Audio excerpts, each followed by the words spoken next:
Bonjour, lundi 25 avril 2022, 7h25 du matin, dans le bureau de la direction du département d'anglais où j'enregistre ces vidéos depuis l'été dernier. Aujourd'hui, je rends des livres numéro 44. Aujourd'hui, on fête deux choses, il n'y a pas grand chose à fêter en fait. La première, à ma très modeste échelle, ce sont mes 600 abonnés à la chaîne Tanner 45, merci à toutes et tous.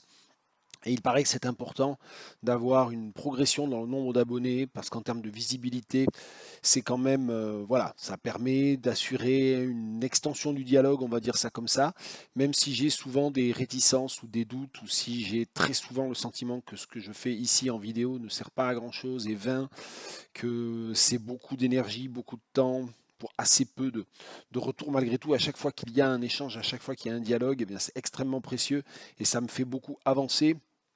Ça me fait beaucoup avancer de toute façon à titre personnel de faire ces vidéos. La deuxième chose, et on a du mal à fêter ça, et j'ai trouvé tellement indécent, tellement indigne, la danse ridicule de certains ministres devant la Tour Eiffel, sous la Tour Eiffel hier au son de DJ, alors que l'extrême droite, le fascisme est quand même à 42%. 13 ou 14 millions d'électeurs, d'électrices qui ont voté pour un programme de discrimination raciale et de discrimination sociale.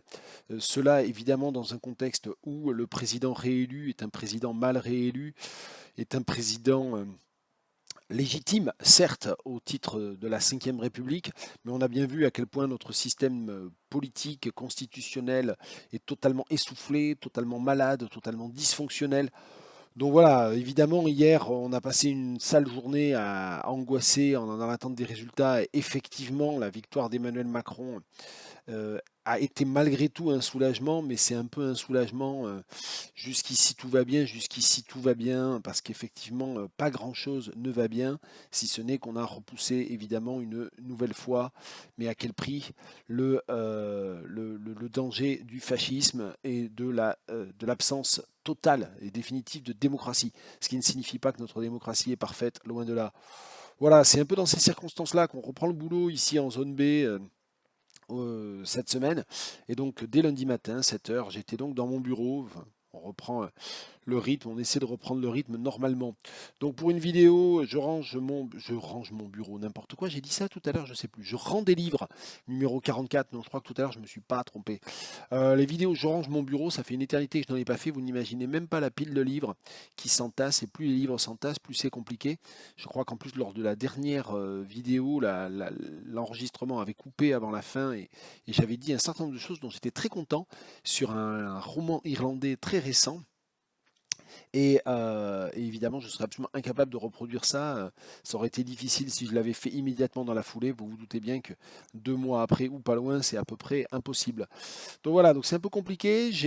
Tiens, puisque je suis en train de blagouiller, de ne pas parler de ce qui est normalement le sujet du jour, c'est-à-dire ceci, voilà, les livres. Tiens, je vais dire ça tout en le tenant. C'est super lourd en fait hein, à tenir d'un seul bras. Euh, oui, tant que j'en suis un peu à blagouiller, à parler de moi, à parler de mon travail, à parler des vidéos, mais à parler aussi de mon travail, c'est assez compliqué. J'ai 2 mois assez infernaux qui se présentent parce que, outre toutes les tâches afférentes à la direction de département, à la responsabilité des examens, l'organisation, gestion des examens de première session, de deuxième session, dite de rattrapage fin juin, etc., etc., je me retrouve avec un planning de recherche et de communication assez dément parce que je dois communiquer dans un colloque ici à la mi-juin. Je communique lors du réseau des études africaines à Toulouse. Ça devrait être super sympa, mais je co-anime un atelier et je communique dans ce même atelier à la toute fin juin. C'est même, je crois, à cheval sur le 1er 2 et le 2 juillet. Ça, c'est à Toulouse. Et puis, je viens juste in extremis de me faire embringuer dans un truc autour de Patrice Nganang à Normal Sup dans un mois à Paris. Et donc, évidemment, tout ça est totalement de dernière minute. Et c'est un peu stressant. Voilà. Et par ailleurs, je suis en train d'essayer de monter un dossier pour accueillir un professeur invité l'année prochaine ici.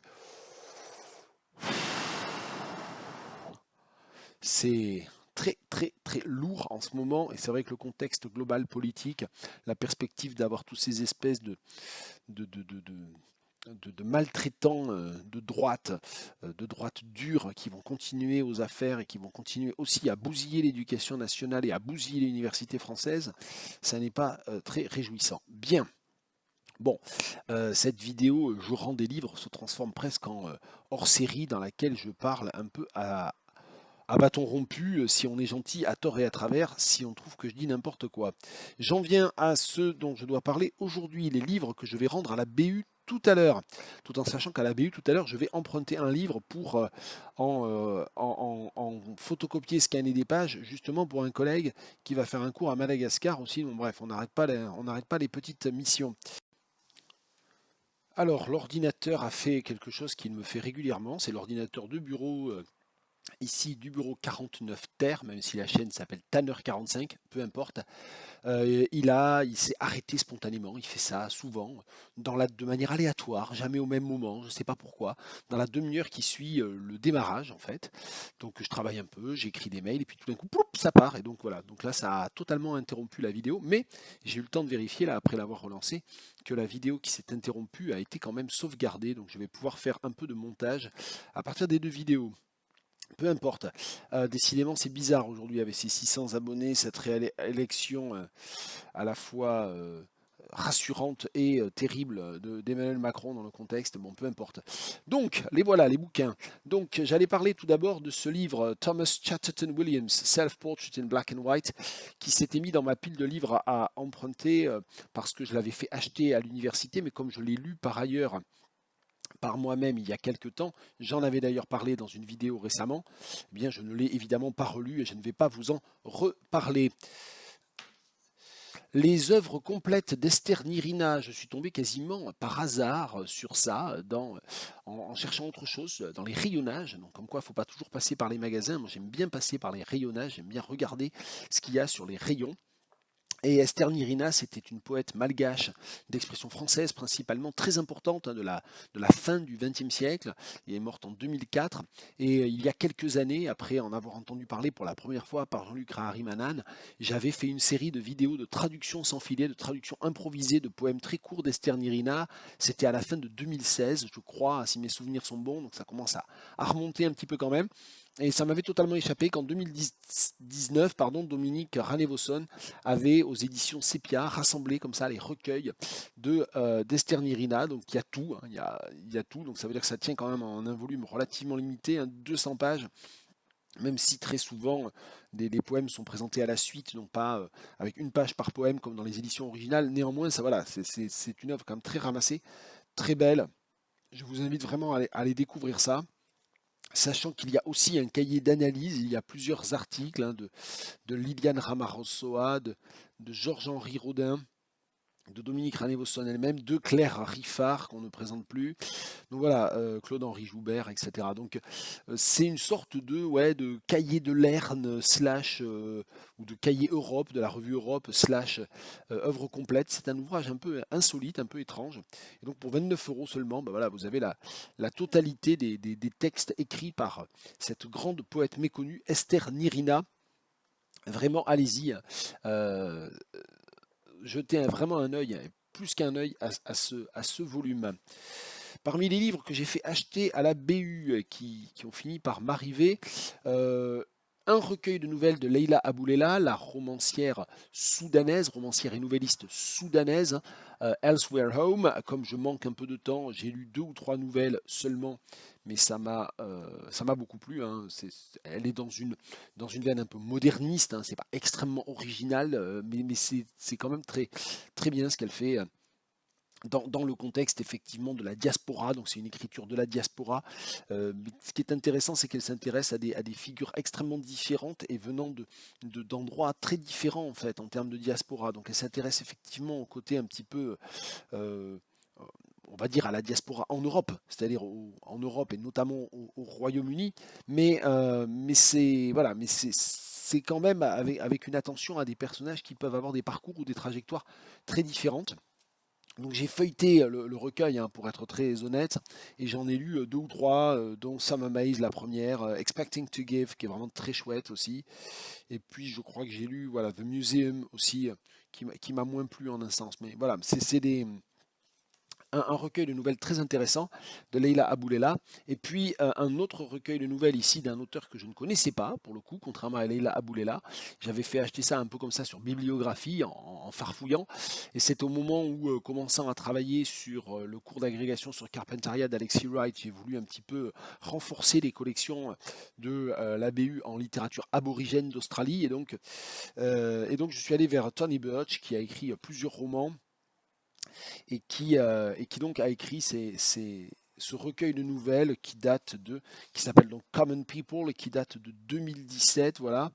Et là encore, c'est pareil, j'ai feuilleté, puis j'en ai lu que deux, Colors et Painted Glass, et ouais, qui m'ont donné envie d'aller approfondir ça à un moment donné. Bon, là, je manque de temps, mais je le note là, Tony Birch, vraiment intéressant.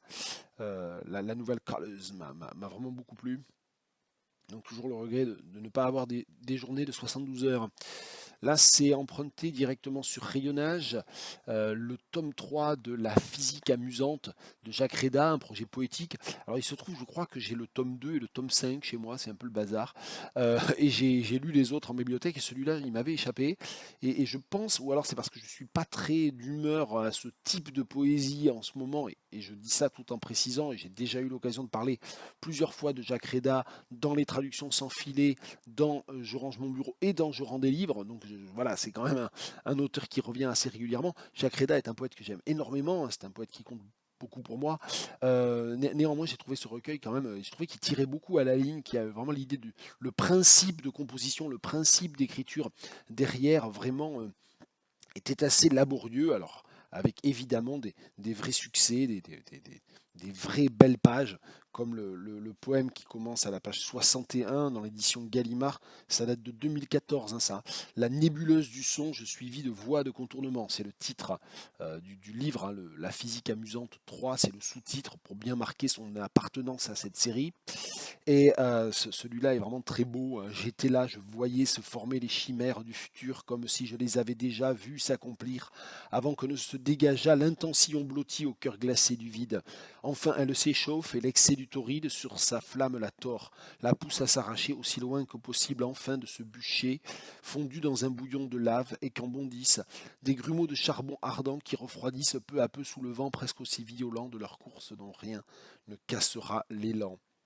Sinon, comme un troupeau, dans des friches fleuries propices au repos, s'attarde en flânerie et succombe aux besoins grégaires des moutons, le tournis planétaire où d'abord à tâtons, sous un soleil encore embarbouillé d'éclipses, la vie a démêlé ses premières ellipses dans la confusion du cosmique rugby.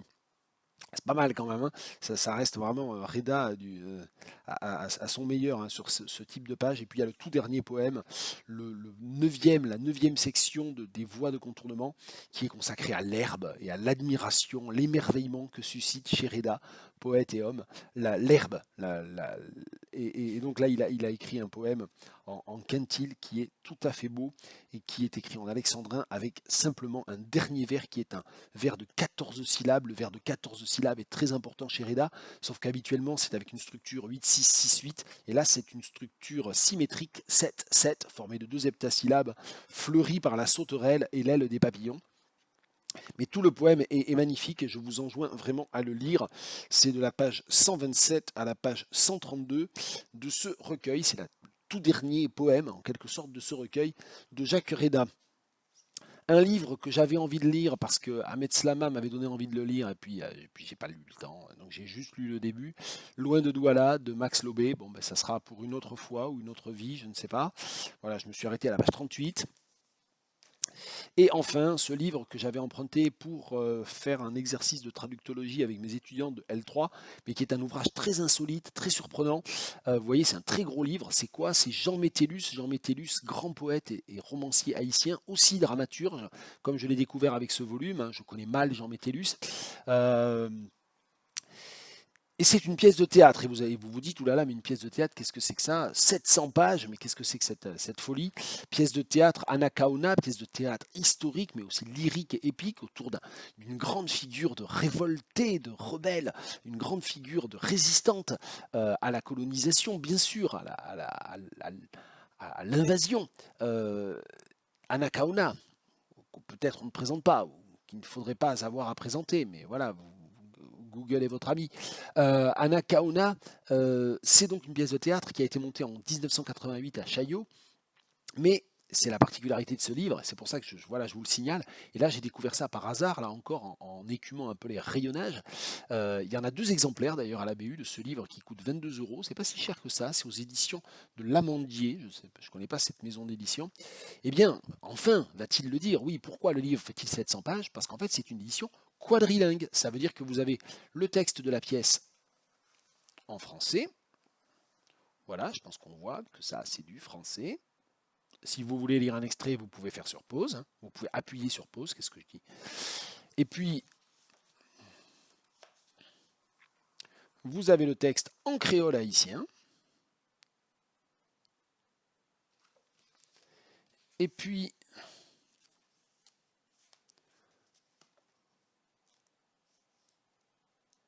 vous avez dans une traduction de Susan Pickford le texte de la pièce en anglais. C'est avec ça que j'ai fait travailler mes étudiants de L3. Là, j'ai sorti les pages complètement au pif. Hein. Et enfin, traduction il faut que je cite les traducteurs, de Julia Azzaretto, ou de Julia Azzaretto, je ne sais pas comment il faut dire, le texte en espagnol. Voilà, et donc ça fait un objet quand même littéraire, éditorial, assez curieux. C'est une pièce de théâtre et elle est en 4 versions, 4 langues différentes. La traduction en créole est de Myriel Claudine Florent. Voilà, j'aurais tout dit. Donc c'est intéressant parce qu'on a quand même le texte d'un dramaturge, mais les traductions ont été écrites par 3 traductrices. Donc c'est aussi à dire, hein, sans les créatrices, sans les traductrices en l'occurrence, ce volume n'existerait pas. La présentation est de Ginette Adamson. Donc vraiment, à part Métellus lui-même, c'est un volume 100% féminin. Je regarde s'il y a d'autres éléments à dire. Non. Et ça date de 2015. Voilà. Donc Anna Kauna aux éditions de l'Amandier en 4 versions. La version française présentée à Chaillot et puis les 3 traductions créole, anglais, espagnol. Voilà, désolé pour cette vidéo un peu décousue et on essaie de continuer et de tenir malgré tout. Salut!